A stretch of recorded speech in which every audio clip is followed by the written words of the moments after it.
So this is another story submitted by a woman, just one name, Jane.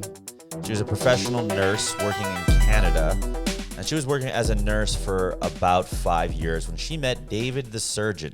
David was a 45-year-old handsome man with an unusually flat back. And they became close, and as they would, get closer, they'd have coffee and stuff, and David was a little strange.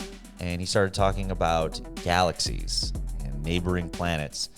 And for example, one story in particular, he said a reptilian race came to Earth from a star system from far away, and the Earth was a water planet, but these reptiles terraformed it so they could live on it. And they lived on a continent called Lumeria over the Pacific Ocean. It was most of the Pacific Ocean at one point. But there was another race, the Atlanteans, and they didn't like the Lumerians, which were the reptiles. And the reptiles had brought dinosaurs to Earth as food and pets. Atlanteans killed those. That's the real reason the dinosaurs were extinct. Don't get that shit twisted.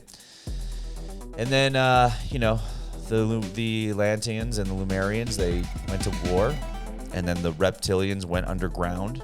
They were driven underground. And then 200,000 years later, the Atlanteans died out. So she's like, cool, bro. That's a cool story. Other weird stuff happened. Like he would have blood on his hands from his operations, and she'd catch him licking it like candy. Or she caught him drinking a bowl of blood one time. How do you not report that person? Well, she threatened to. She's like, you're drinking a bowl of blood. And he's like, oh, and he got all defensive and angry. He's like, I've got an addiction. We could talk about it later. And she's like, all right, I'm going to save your career. I don't want to sound like a whack job. All right. So, she caught him shape-shifting a few times. Like his eyes would change yellow. His pupils would slit during surgery. So she went to his house, right? Here's why. He apparently would start bringing body parts home from the hospital. She's like, are you sure you can do that? And he's like, yeah, they said it's cool. This lady's letting a lot of stuff fly that nobody else would have put up with. Well, so he's like, yeah, no, it's for research. I'm curing diseases. I'm bringing these body parts home. So she's like, I better go to his house and check this out. So she goes to his house, and she finds garbage bags full of the body parts half eaten. And he's like, nah, those are old animal carcasses from experiments. Anyway, let's skip ahead.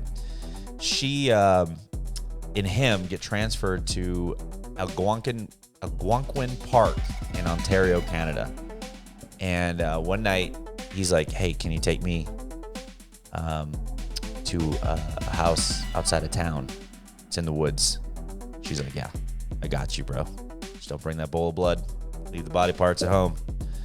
They start driving through the forest, ancient and spooky. At some point, they stop, and she's like, David, there's no house here. This motherfucker transforms into a lizard. 10 foot tall, really fit, long arms, fucking alligator snout, the whole thing. She jumps out of the car. She's like, He jumps out of the car. He's speaking in an interdimensional language. Hieroglyphs and shit appear in her brain. He jumps in the water. He starts swimming. She's staring. Then 20 other lizard people start coming out of the water and coming for him. Coming for her. What the fuck are you doing? Where did you get that from? Protein. So, she takes off. No. You can't just start biting into a human hand and move on from that. She goes to the hospital. No. You have to address that you just took a bite out of someone's arm. Whose arm is that?